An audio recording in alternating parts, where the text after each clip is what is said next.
Hello everyone. उम्मीद है कि पिछले वाली क्लास की सारी चीज़ें आप लोगों को समझ में आई होंगी। तो पिछले वाली क्लास में हम लोगों ने ज़्यादातर चीज़ें टर्म्स जो थे वो देखे थे और यहाँ पर एग्जाम्पल एक देखा था कि हम लोग पे ऑफ मैट्रिक्स कैसे बनाएंगे, ए की और बी की। तो पे ऑफ मैट्रिक्स में सिर्फ एक ही चीज़ ध्यान रखने वाली है कि जिस प्लेयर को गेन होगा वो हमेशा इस तरफ रहेगा और जिस प्लेयर को लॉस होगा वो हमेशा ऊपर की तरफ रहेगा। ठीक। और जो मैट्रिक्स बनेगी वो हमेशा जिसको गेन हो रहा है उसी के फेवर में कहलाई जाएगी। यहाँ पे लिखा है A is pay off matrix, B की पे ऑफ मैट्रिक्स नहीं है ये, क्योंकि ए को गेन हो रहा है इसलिए यहाँ पे लिखा है A is pay off matrix. ठीक। तो उसके बाद हम लोग देखते हैं the maximin and minimax principle. Maximum minimax principle क्या होता है? ये जो हम लोग की ऑप्टिमम स्ट्रेटेजी होती है उस पर बेस्ड होता है। यहाँ पे लिखा है the maximin minimax principle is all about the selection of the optimal strategies by the two players. जो दो प्लेयर हैं उनकी जो ऑप्टिमम स्ट्रेटजी है उसी के चारों तरफ घूमता है ये मिनीमैक्स और मैक्सिमम प्रिंसिपल। अगर प्लेयर ए की बात की जाए तो minimum value in each row represents the least gain to him if he chooses a particular strategy. तो यहाँ पे minimum value in each row यानी कि जो पे ऑफ मैट्रिक्स बनेगी हम लोग की, जैसे यहाँ ऊपर बनी हुई है ये जो पे ऑफ मैट्रिक्स है, तो minimum value in each row लिखा हुआ है, कॉपी में भी देखते रहिएगा। ठीक। तो minimum value in each row यानी कि पहली रो ये हो गई, ये वाली पहली रो है। तो इस रो में मिनिमम वैल्यू क्या है? -3 है। दूसरी रो है ये, इसमें मिनिमम वैल्यू क्या है? इसमें भी -3 है। तो ये जो minimum value in each row है, यहाँ पे 2 रो है तो 2, 3 रो होगी तो तीनों में देखेंगे तो हर रो में जो मिनिमम वैल्यू होगी वो ए की क्या होगी? मिनिमम गेन होगा वो ए का। यहाँ पे लिखा है लीस्ट गेन टू हिम, अगर वो एक पर्टिकुलर कोई स्ट्रेटेजी यूज़ करता है। ठीक। तो these are written in the matrix by row minima, और इसको हम लोग मैट्रिक्स के बगल में रो मिनिमा नाम का एक कॉलम बना के लिख देंगे। ठीक। फिर he will then select the strategy that maximise his minimum gain. वो एक ऐसी स्ट्रेटजी फिर अपनाएगा जिससे वो अपने जो मिनिमम गेन है उसको मैक्सिमाइज कर सके, क्योंकि गेन मिनिमम हो रहा है उसको तो मैक्सिमाइज करने की ही सोचेगा वो, और कुछ तो सोचेगा नहीं यहाँ पर। तो अपने गेन को मैक्सिमाइज करेगा जो मिनिमम लीस्ट गेन है। तो यहाँ पर वही उसी स्ट्रेटजी को हम लोग क्या कह रहे हैं? Maximin principle. The choice of A is called the maximin principle.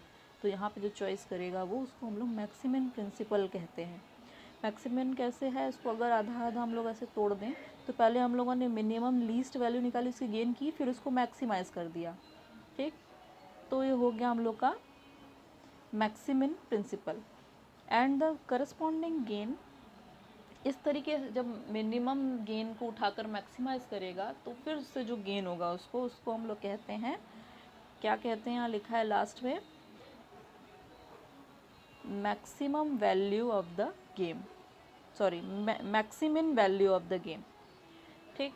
तो ये हो गया हम लोग का ए के लिए बात हो गई। अब है बी के लिए अगर हम लोग बात करने चाहेंगे तो क्या होगा कि the maximum value in each column represents the maximum loss to him. तो यहाँ पर इसका, क्योंकि यहाँ पर जो मैट्रिक्स बनी है, मान लो यही मैट्रिक्स को उठा ले हम लोग, तो यहाँ पे लॉस हो रहा है बी का हमेशा लॉस हो रहा है। तो इसमें हम लोग बी के बारे में हम लोग कॉलम से बात करेंगे। कॉलम में अगर हम लोग देखें यहाँ पर तो 7 रुपये, मतलब कि 7 रुपये यहाँ पे वो बी दे रहा था ए को इस वाले एग्जाम्पल में। तो यहाँ पे इसका जो मैक्सिमम लॉस है इस पहले कॉलम में है 7 और दूसरे कॉलम में है 4, क्योंकि फिर दूसरी बार में वो क्या दे रहा था, उसको 4 रुपये दे रहा था बी। तो यहाँ पर जो है 7 रुपये पहले कॉलम का और 4 दूसरे कॉलम का, यहाँ पे उसका मैक्सिमम लॉस है। ठीक। तो फिर यहाँ पे क्या लिखा है? These are written in the matrix by column maxima. तो हम लोग यहाँ पर अब मैट्रिक्स के नीचे कॉलम मैक्सिमा बनाएंगे, उसको रो के रूप में लिख देंगे। ठीक। फिर है he will then select the strategy that minimise his maximum losses, क्योंकि उसको लॉस हो रहा है मैक्सिमम जहाँ पर, वहाँ पे वो उसको मिनिमाइज करने की कोशिश करेगा। This choice of B is called the minimax principle and the corresponding loss is called minimax value of the game. तो यहाँ पर जो मिनीमैक्स है उसको अगर हम लोग तो आधा आधा ऐसे कर दें तो पहले ये मैक्सिमम वैल्यू निकाल रहा है लॉस की, फिर उसको मिनिमाइज़ कर दे रहा है, तो ये हो गया हम लोग का कुल मिला करके मिनीमैक्स प्रिंसिपल। उसके बाद minimax value of the game, जो वैल्यू आएगी हम लोग को उसको हम लोग कहेंगे minimax value of the game. फिर है हम लोग का अगला heading saddle point. Saddle point क्या होता है? जब किसी गेम में मिनीमैक्स वैल्यू और मैक्सिमम वैल्यू की मैक्सिमम वैल्यू सेम हो जाए, दोनों वैल्यू अगर बराबर हो जाती है हम लोग को मिलती है, तो उसको हम लोग उस वैल्यू को कहेंगे वैल्यू ऑफ द गेम। और उस स्ट्रैटेजी को जिस पॉइंट पे वो लोग सेम हो रही हैं उसको हम लोग कहते हैं क्या? Saddle point. तो यहाँ पे क्या लिखा है? If the maximum value equals the minimax value then the game is said to have a saddle point. तो गेम को हम लोग कहेंगे उसके पास सैडल पॉइंट है। द करस्पॉन्डिंग स्ट्रेटेजीज, जो उसके लिए स्ट्रेटेजीज यूज हो रही हैं तो उसको बोलते हैं optimum strategy. And the amount of payoff at an equilibrium point, और उस इक्विलिब्रियम पॉइंट पे जो अमाउंट ऑफ पे ऑफ होगा उसको हम लोग क्या कहेंगे? Value of the game. ठीक, तो ये हो गया। अब हम लोग देखेंगे कि सैडल पॉइंट निकालते कैसे हैं किसी भी गेम का। Rule for determining the saddle point, यह है हम लोग की प्योर स्ट्रैटेजी चल रही है। ठीक, प्योर स्ट्रैटेजी क्या थी कि जिसमें सारे प्लेयर्स को पता हो कि अब जो बाकी के प्लेयर्स हैं उनकी अगली स्ट्रैटेजी क्या होने वाली है। ठीक, तो एक बार आप लोग रिवाइज भी करते रहिएगा ताकि समझ में आता रहे अच्छे से सब। तो लिखा है देखो, the procedure of locating the saddle point of a पे ऑफ मैट्रिक्स एज फॉलोज। कैसे है, क्या क्या है? पहले क्या करेंगे? Select the minimum element of each row of the pay off matrix and mark them star. उसको मार्क कैसे करना है? स्टार से। हम लोग क्या करेंगे? पहले एक मैट्रिक्स होगी हम लोग के पास गेम की, पे ऑफ मैट्रिक्स, उसमें हम लोग क्या करेंगे? हर रो में मिनिमम वैल्यू उठाएंगे और जो मिनिमम वैल्यू मिलेगी हर रो में सबको स्टार मार्क करते जाएंगे। फिर स्टेप 2 क्या है? Select the greatest element of each column of the pay off matrix and mark them plus. Plus कैसा है? थोड़ा सा, एकदम प्लस नहीं है, वो थोड़ा ऐसे है, ये सीधी वाली जो लाइन है वो थोड़ी लंबी है। ठीक, ये करना है। हर रो से मिनिमम एलिमेंट उठाना है, उसमें स्टार लगाना है, और हर कॉलम से मैक्सिमम एलिमेंट में हम लोग को प्लस का साइन लगाना है। फिर क्या है? Step 3, if there appears an element in the pay off matrix mark star and plus both. अगर किसी एलिमेंट पे स्टार और बोथ दोनों, स्टार और प्लस दोनों अगर लग जाता है, अगर मान लो कि मैट्रिक्स है, वहाँ पे कोई एलिमेंट है, उस पर हम लोग के पास स्टार भी आ गया और प्लस भी आ गया, तो वही जो एलिमेंट होगा वही है क्या? Saddle point. वही element is a saddle point and value of element is the value of the game, और जो उसकी जो वैल्यू होगी वही होगी value of the game. Position, जो पोजीशन होगी, पोजीशन हम लोग निकालेंगे अभी, वो होगी सैडल पॉइंट ना। यहाँ पे देखो लिखा है both then the position of that element is a saddle point and the value of the element is the value of the game। फिर रिमार्क में लिखा हुआ है कुछ चीज़ें। A game is set to be fair if V bar equals to 0 equals to V upper bar, V lower bar and V upper bar. ठीक, तो we lower bar की वैल्यू क्या लिखी है यहाँ पे? Maximum value of the game, और V upper bar की minimax value of the game. फिर सेकंड है, a game is set to be strictly determinable if क्या लिखा है? V lower bar equals to V upper bar. ठीक, तो उसको भी क्वेश्चन में हम लोग देखेंगे तब अच्छे से समझेंगे। अभी हम लोग एक एग्जांपल देखते हैं। एग्जांपल है, let us consider a 2-person zero sum game. 2-person zero sum game मतलब जिसमें कि सिर्फ 2 प्लेयर्स हों और उन लोगों का जो सम है एल्जेब्रिक सम उन लोग के पे ऑफ्स का वो 0 आ रहा है हम लोग के पास।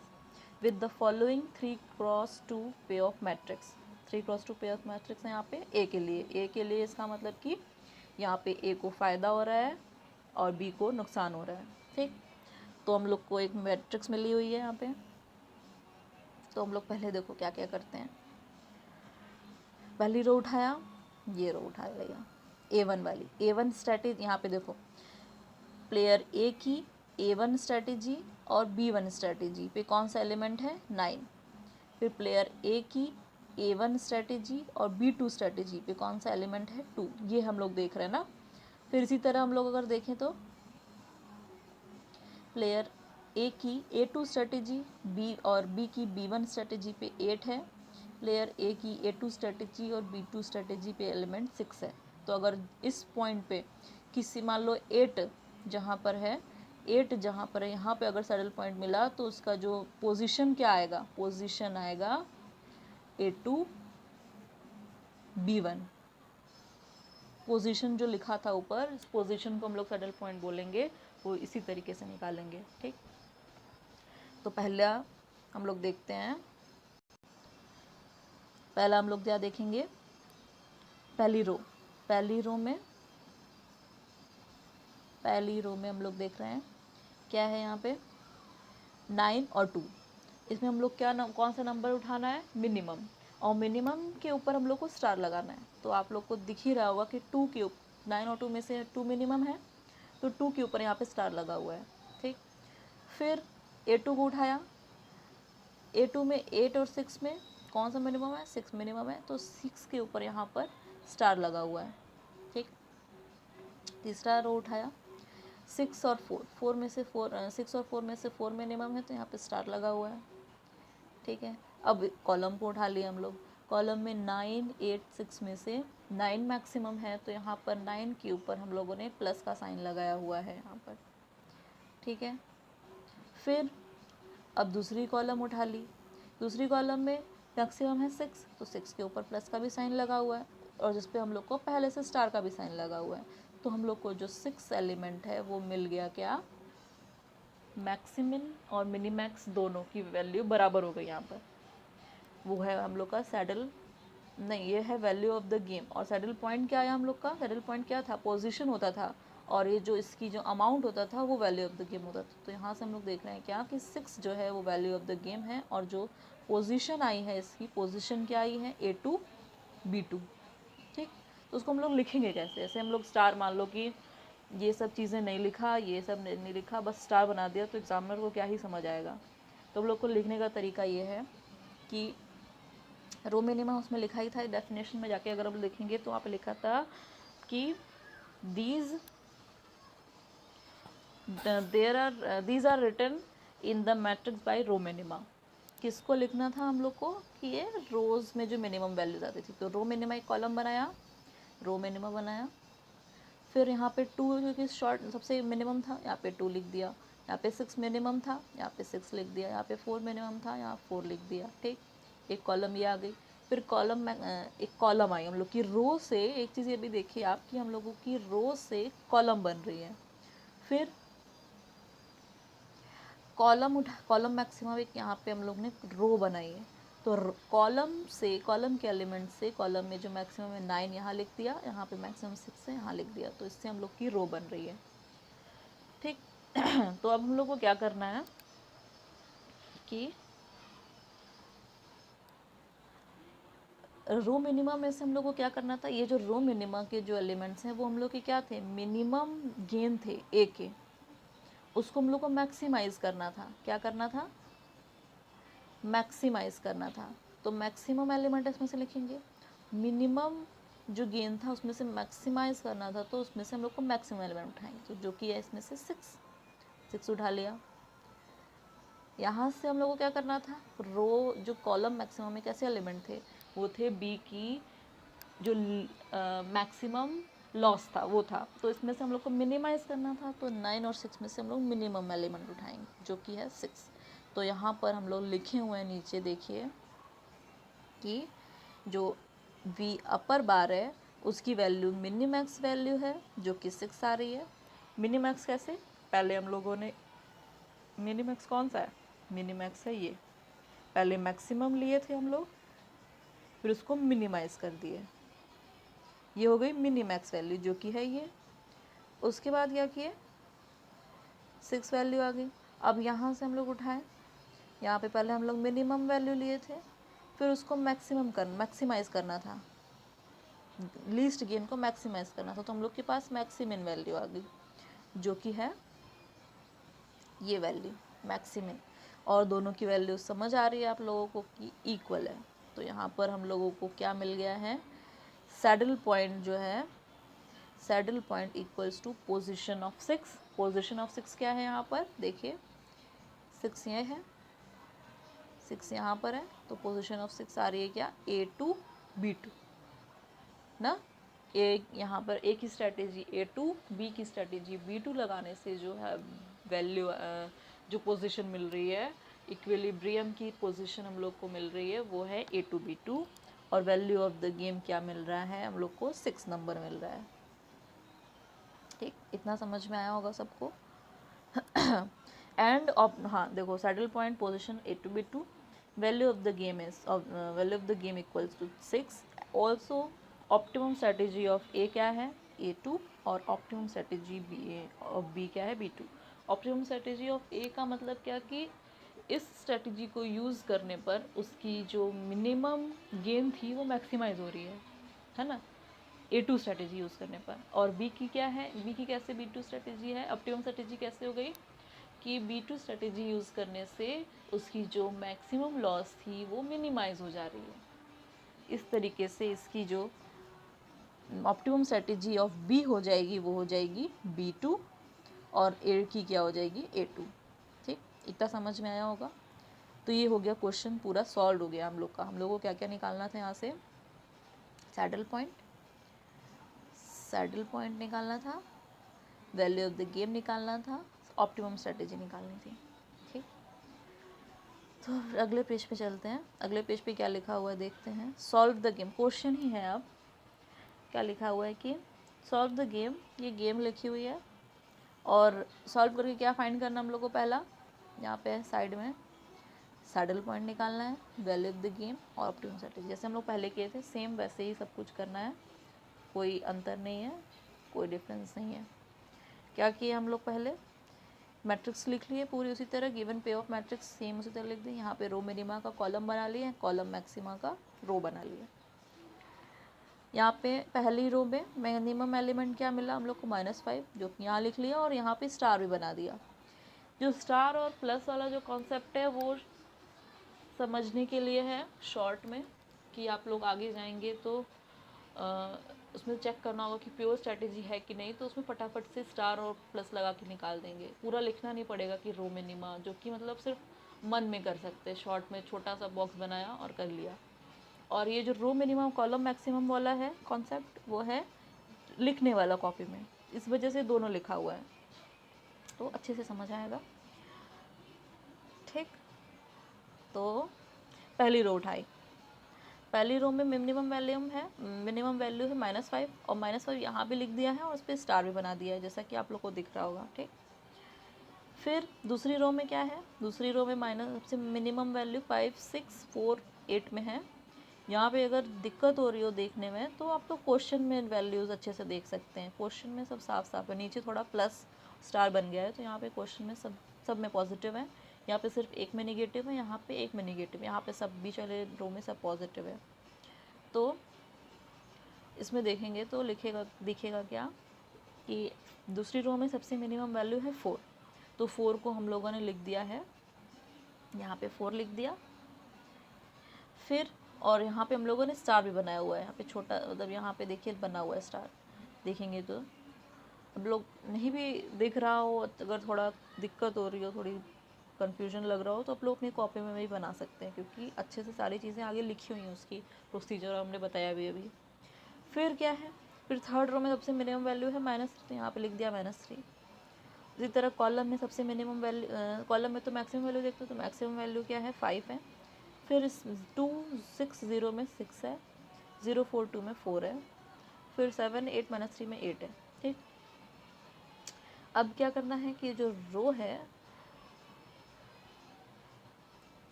तो रो में क्या करना था, क्योंकि हम लोग को मिनिमम वैल्यू पहले हम लोग निकाले मिनिमम गेन ऑफ ए, अब उसको मैक्सिमाइज करना है तो आगे हम लोग मैक्सिमम लगा देंगे। तो मिनिमम में से मैक्सिमम एलिमेंट उठाना है जो कि है 4 ना। अगर आप लोग प्लस स्टार का साइन लगाए होंगे तो यहाँ पे पहले ही पता चल जाता है कि देखो 4 पर स्टार और प्लस दोनों लगा हुआ है और यहाँ पे बॉक्स गोला भी बनाया हुआ है हमने कि ये है हम लोग का वैल्यू ऑफ द गेम, क्योंकि मैक्सिमम वैल्यू भी यही आ रही है और मिनी मैक्स वैल्यू भी सेम आ रही है, यही 4 आ रही है। तो यहाँ से 4 मिला। फिर यहाँ नीचे कॉलम से क्या मिलेगा, यहाँ पे मिनिमम वैल्यू देखते हैं क्योंकि यहाँ पर हम लोग मैक्स क्या उठाते हैं, मैक्सिमम लॉस उठाते हैं बी का, फिर उसको मिनिमाइज़ करते हैं। ठीक, तो मिनिमाइज़ करना है तो यहाँ पे हम लोग क्या करेंगे, मिनिमाइज़ करेंगे मैक्सिमम लॉस को। तो यहाँ पर है मिनिमम वैल्यू 4, तो दोनों जगह से हम लोग को 4 मिल गया। इसका मतलब क्या हो गया कि हम लोगों की mini max value maximum value same है, तो हम लोग को एक सैडल पॉइंट मिल रहा है। सैडल पॉइंट कहाँ मिलेगा, उस पोजीशन पे मिलेगा जहाँ पर 4 मैट्रिक्स में होगा ना, जहाँ पे वो एग्जिस्ट करेगा। तो कहाँ पे है ये, देखिए ये इसकी पोजीशन यहाँ से क्या मिल रही है, A2 B3 सॉरी B3 ना, A2 और B3 है 4 की पोजीशन, यानी कि A की ऑप्टिमम स्ट्रेटेजी यहाँ पे क्या मिल रही है, A2 मिल रही है, B की ऑप्टिमम स्ट्रेटेजी क्या मिल रही है, B3 मिल रही है, जिससे कि हम लोग को एक सैडल पॉइंट मिल रहा है। समझ आ रहा होगा, A की ऑप्टिमम स्ट्रेटेजी क्या हो गई A2 और B की B3, जिससे कि हम लोग को एक सैडल पॉइंट मिल रहा है कौन सी पोजीशन पर, A2 B3 पोजीशन पर। और हम लोग की वैल्यू ऑफ द गेम क्या है, वैल्यू ऑफ द गेम है 4, जो कि यहाँ पे दिख रहा है। ठीक, तो यही चीज़ नीचे लिखी हुई है। पहले हम लोग को लिखा हुआ है कि upper V upper bar maximum minimax value is equals to 4, फिर V lower bar equals to maximum value equals to 4, और दोनों की वैल्यू सेम आ रही है यहाँ पर। तो पहले क्या निकाले हम लोगों ने, सैडल पॉइंट निकाला है, सैडल पॉइंट पोजीशन ऑफ 4, तो पोजीशन ऑफ 4 क्या है A2 B3, मैट्रिक्स में भी दिखाया। फिर वैल्यू ऑफ द गेम 4 है, फिर optimum strategy of A equals to A2 और B की B3, ये हो गई हम लोग की ऑप्टिमम स्ट्रेटेजी। ठीक, तो ये हो गया दूसरा क्वेश्चन। इसी तरह करना है, बहुत सिंपल ही है। फिर है अगला क्वेश्चन क्या, कि determine which of the following 2-person zero sum games are strictly determinable and fair, also give optimum strategies। तो हम लोग को इन दोनों जो दो यहाँ पे दो क्वेश्चन दिए हुए हैं ए और बी, तो इसमें क्या निकालना है कि गेम फेयर है कि नहीं, ऑप्टिमम स्ट्रैटेजी निकालनी है, और क्या है स्ट्रिक्टली डिटर्मिनेबल है या नहीं ये गेम। तो स्ट्रिक्टली डिटर्मिनेबल भी पीछे था, पीछे एक पेज पलटेंगे आप लोग तो वहाँ पर रिमार्क में लिखा हुआ था, ये रिमार्क में लिखा है, पहला रिमार्क है कि game is set to be fair if V upper bar और वी लोअर बार की जो वैल्यू है वो ज़ीरो आए। अगर दोनों की वैल्यू ज़ीरो आती है तो गेम फेयर है। V upper bar V lower bar की वैल्यू बराबर हो और ज़ीरो, इसका मतलब कि पहली बार तो अगर दोनों की वैल्यू बराबर होगी तो हो जाएगी क्या, वैल्यू ऑफ द हम इसका मतलब हम लोग की value of the game zero है तो गेम फेयर है, ज़ीरो नहीं है तो गेम अनफेयर है। फिर स्ट्रिक्टली डिटर्मिनेबल की क्या है, if V upper bar equals to V lower bar, यहाँ पर बस ज़ीरो और वी का अंतर है। अगर दोनों की वैल्यू अगर सेम है तो वो स्ट्रिक्टली डिटर्मिनेबल होगा, लेकिन वो गेम फेयर नहीं होगी जब तक कि वी की वैल्यू ज़ीरो ना आ जाए। समझ में आ रहा है क्या बोल रहे हैं हम ये कह रहे हैं कि एक गेम स्ट्रिक्टली डिटर्मिनेबल तो हो सकती है, लेकिन हो सकता है कि वो फेयर ना हो, क्योंकि अगर मान लो कि अगर एक मिनट यहाँ पे देखो, यहाँ पे है कि मान लो वी है वी अपर बार की वैल्यू आ गई बराबर वी लोअर बार।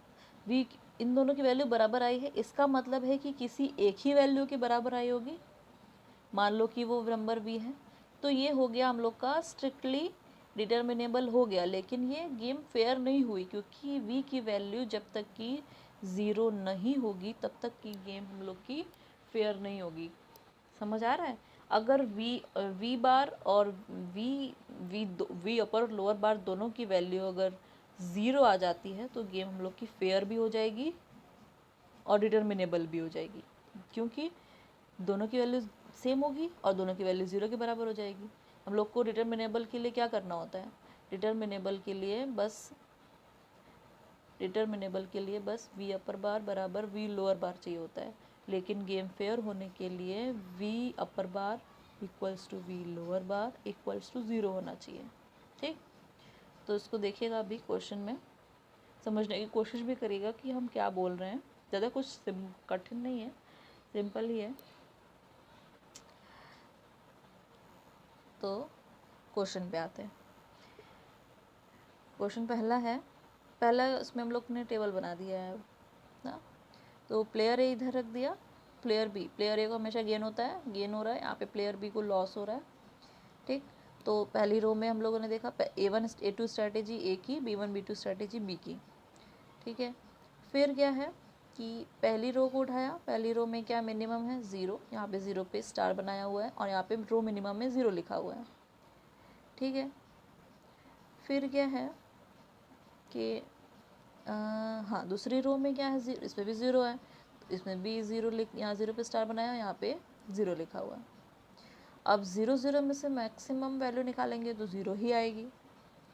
फिर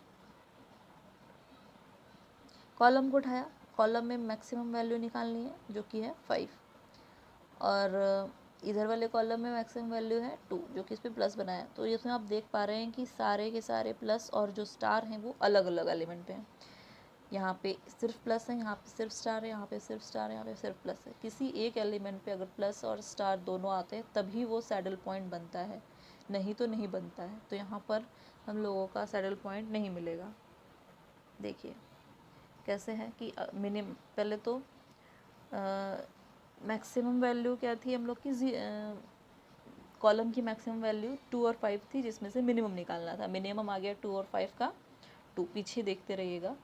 2 और 5 का मिनिमम आ गया है 2, और यहाँ पे तो ज़ीरो ही थी, दोनों की मिनिमम वैल्यू ज़ीरो आई थी, तो मैक्सिमम और मिनिमम दोनों आ गई ज़ीरो। तो यहाँ पे वी अपर बार वी और V lower bar is not equals to, मतलब इज़ नॉट इक्वल ना,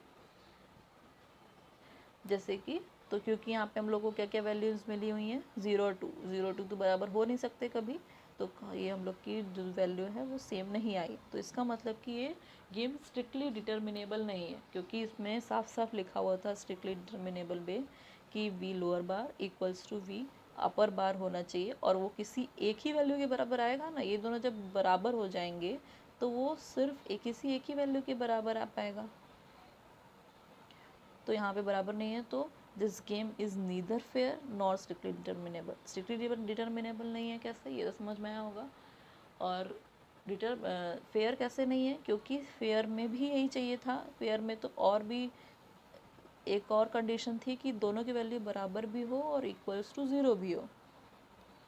तो यहाँ पे तो बराबर ही नहीं है, तो इक्वल्स टू ज़ीरो की तो बात ही ख़त्म हो गई। ठीक, तो यहाँ पे दोनों ना स्ट्रिक्टली डिटर्मिनेबल हैं ना ही फेयर है। और ऑप्टिमम वैल्यू की अगर बात करें तो ऑप्टिमम वैल्यू तभी निकलती है, ऑप्टिमम स्ट्रैटेजी तभी निकलती है जब सैडल पॉइंट मिलता है। सैडल पॉइंट नहीं था तो यहाँ पे ऑप्टिमम स्ट्रैटेजी की भी बात नहीं होगी। ठीक, तो दूसरा क्वेश्चन देखिएगा क्या है कॉपी में अपने। फिर यहाँ पे टेबल बना हुआ है, उसका टेबल बना है। तो पहली रो उठाया, पहली रो में 0 और 2 में से मिनिमम वैल्यू 0, दूसरी रो में से -1 और 4 में से मिनिमम वैल्यू -1। ठीक, ये हो गया रो का। अब हो गया, अब हम लोग को देखना है कॉलम। कॉलम में 0 -1 में से मैक्सिमम क्या आ जाएगा? 0, और 2 और 4 में से मैक्सिमम क्या आ जाएगा? 4। ठीक, तो अब हम लोग को क्या करना है कि इसमें से हम लोग को यहाँ पे देखिए 0 पर हम लोग का स्टार और प्लस दोनों आ रहा है, इसका मतलब 0 ही हम लोग का सैडल पॉइंट है। ठीक, तो हाँ, तो इस तरह से तो स्टार और प्लस से निकल गया। इससे भी देख लीजिए एक बार कि इसमें से हम लोग को मैक्सिमम, इसमें हम लोग ए की क्या निकाले थे, मिनिमम निकाले थे, मिनिमम गेन निकाले थे, तो उसको मैक्सिमाइज़ करना है तो हम लोग को मैक्सिमम वैल्यू उठानी है। इसी तरह यहाँ पे हम लोग बी की मैक्सिमम लॉस निकाले थे तो उसको मिनिमाइज़ करना है, तो हम लोग यहाँ से भी मिनिमम वैल्यू ही उठाएंगे जो कि है हम लोग का 0। ठीक, तो हम लोग को क्या मिल गया, कुल मिला करके 0 वैल्यू मिल गई। Minimax value equals to upper V upper bar equals to 0 और maximum value V lower bar equals to 0, दोनों की वैल्यू 0 आ गई। और क्या मिल गया कि अपर बार और लोअर बार की वैल्यू 0 के बराबर आ गई, इसका मतलब हम लोग की गेम फेयर है। और इसकी वैल्यू, दोनों की वैल्यू बराबर आ गई, इसका मतलब गेम हम लोग का स्ट्रिक्टली डिटर्मिनेबल भी है। स्ट्रिक्टली डिटर्मिनेबल में तो बस इतना ही चाहिए था कि इसकी इन दोनों की वैल्यू सेम आए और किसी भी एक नंबर के बराबर आ जाए, कोई भी नंबर हो सकता है, कोई भी नेचुरल नंबर के बराबर आ जाए ना। और अगर वो natural number equals to 0, natural number तो 0 होता नहीं है, तो अगर वो नंबर 0 के बराबर आ जाए, मान लो होल नंबर जो होता है उसमें 0 होता है, तो इक्वल्स टू 0 के बराबर आ जाए तो गेम फेयर हो जाएगी। तो गेम हम लोग की फेयर हो गई कैसे, क्योंकि हम लोग के पास मिल गया अपर मैक्सिमम और मिनिमैक्स की वैल्यू 0 मिल गई, तो हम लोग की गेम हो गई फेयर। फिर स्ट्रिक्टली डिटर्मिनेबल कैसे हो गई, क्योंकि दोनों की वैल्यू सेम मिल गई, इसकी वजह से हम लोग की हो गई स्ट्रिक्टली डिटर्मिनेबल। फिर हम लोग को सैडल पॉइंट भी मिल गया है तो ऑप्टिमम स्ट्रेटेजी भी मिल जाएगी। ऑप्टिमम स्ट्रेटेजी क्या है, यहाँ पे हम लोग अगर देख लें तो 0 कहाँ पर लाई कर रहा है इस मैट्रिक्स में, ए की कौन स्ट्रेटेजी है, A1 स्ट्रेटेजी, और बी की B1 स्ट्रेटेजी। तो हम लोग का जो पोजीशन है 0 की वो है A1 B1। ठीक, तो ए की ऑप्टिमम स्ट्रेटेजी A1, बी की ऑप्टिमम स्ट्रेटेजी B1। यहाँ पे क्या है, saddle point equal to position of 0 जो कि है A1 B1, optimum strategy of A equals to A1 और optimum strategy of B equals to B1। फिर वैल्यू ऑफ द गेम क्या मिल गई हम लोग को, 0। ठीक, तो ये हुआ हम लोग का क्वेश्चन सॉल्व हो गया पूरा। अब कुछ क्वेश्चंस लिखे हुए हैं जो कि हैं होमवर्क। 1-2 क्वेश्चन है, फिर इधर भी है कुछ क्वेश्चन, फिर 3-4-5 क्वेश्चंस हैं, और सब में क्या हम लोग को क्या क्या निकालना है आप लोग देख लीजिए अच्छे से, कुछ लोगों ने कर भी लिया होगा। तो सैडल पॉइंट कैसे निकलेगा, इसी तरह स्टार लगाएंगे, मिनिमम वैल्यू में स्टार लगा करके और मैक्सिमम वैल्यू में प्लस लगा करके देखेंगे, और अगर किसी एक एलिमेंट पे स्टार और प्लस दोनों आ जाते हैं तो हम लोग का हो जाएगा सैडल पॉइंट, और नहीं आते हैं तो वहाँ पे सैडल पॉइंट एग्जिस्ट नहीं करेगा। ऑप्टिमम स्ट्रेटेजी अगर सैडल पॉइंट मिलेगा तभी मिलेगी, वैल्यू ऑफ द गेम जब सैडल पॉइंट मिलेगा तभी मिलेगी, फेयर और अनफेयर भी जब सैडल पॉइंट होगा तभी होगा, क्योंकि फेयर और स्ट्रिक्टली डिटर्मिनेबल में भी दोनों की वैल्यू सेम होनी चाहिए, स्ट्रिक्टली डिटर्मिनेबल में, और सेम होकर 0 भी होनी चाहिए फेयर में। ठीक है, तो ये था हम लोग का ये। फिर एक क्वेश्चन और है, लास्ट क्वेश्चन, तो थोड़ा सा अलग है, उसको भी देख ही लेते हैं, 2 मिनट लगेगा। तो कुछ नहीं लिखा है, इसमें लिखा है कि solve the pay off matrix and determine the range of value of P and Q. P and Q कहाँ पर है, ये दिख रहा होगा, यहाँ पी है और क्यू है, पी और क्यू की जो रेंज है वो पूछ रहा है, that will make the element A22 a saddle point for the game.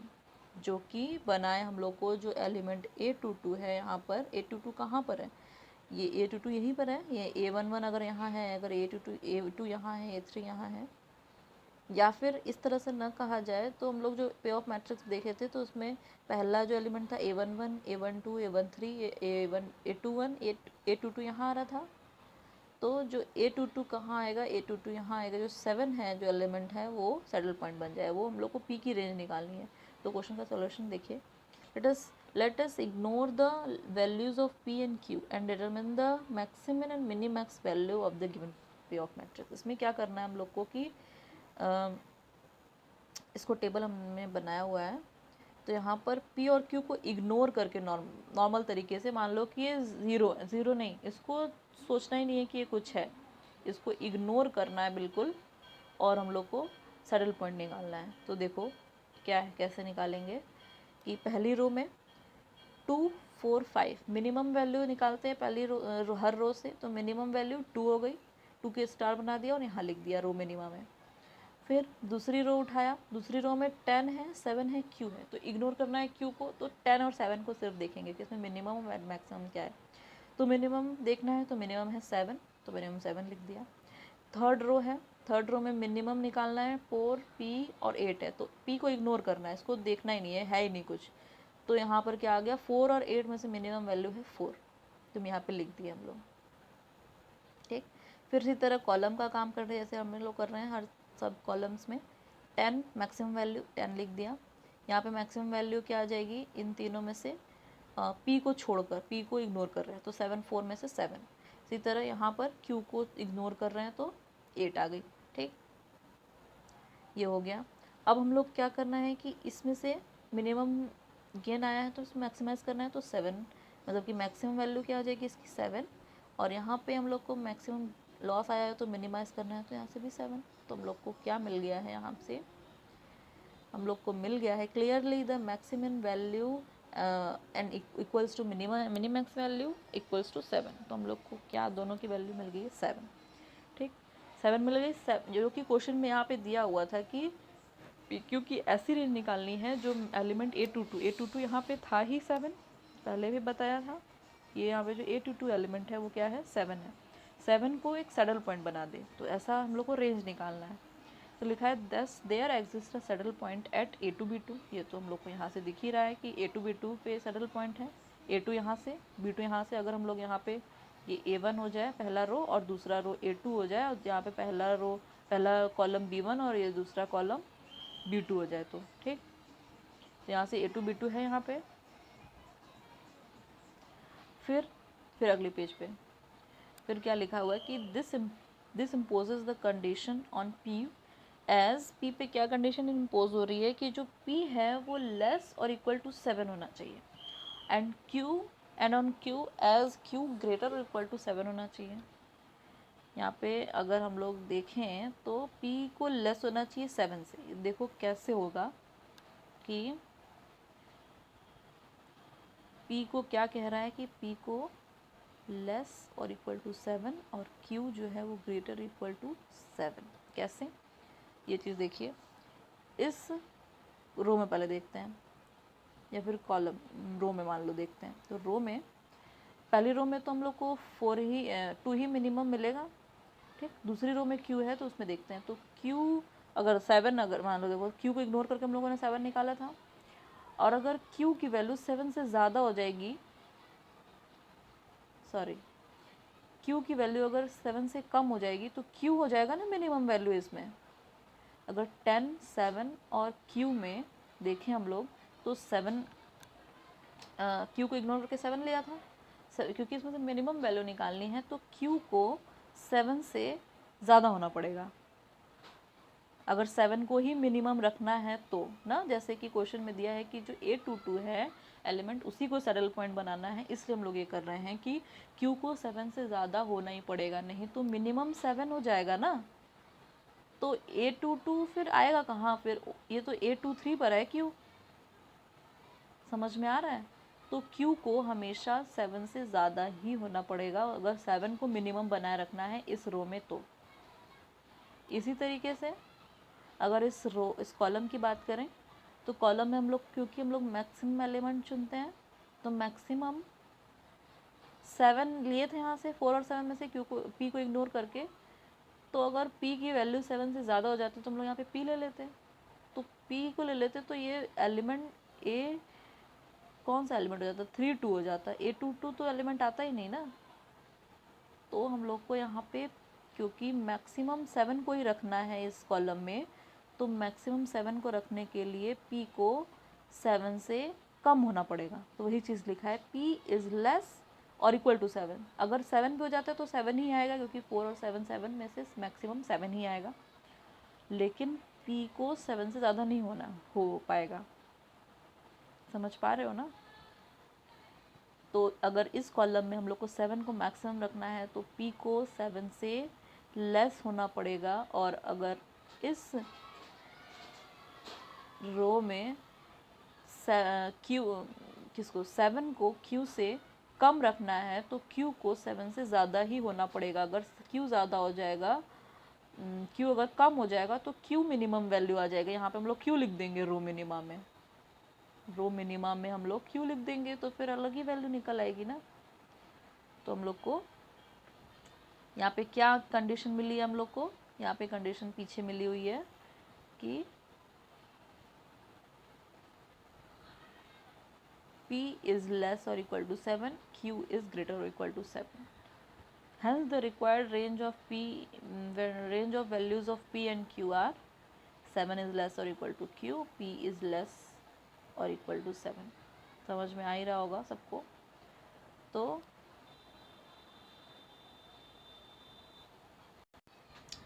ठीक है, तब तो अगर समझ में आ गया हो तो अच्छी बात है, नहीं समझ आएगा तो बता देना, फिर से समझा देंगे। और ये सारे क्वेश्चंस सभी लोग करके हमें सेंड करेंगे। सबका हो जाना चाहिए, नहीं तो फिर अच्छी बात नहीं होगी, क्योंकि बहुत मेहनत से पढ़ा रहे हैं। ऑनलाइन पढ़ाना कोई आसान काम नहीं है। तो आप लोग भी अच्छे से पढ़िए और परीक्षा की तैयारी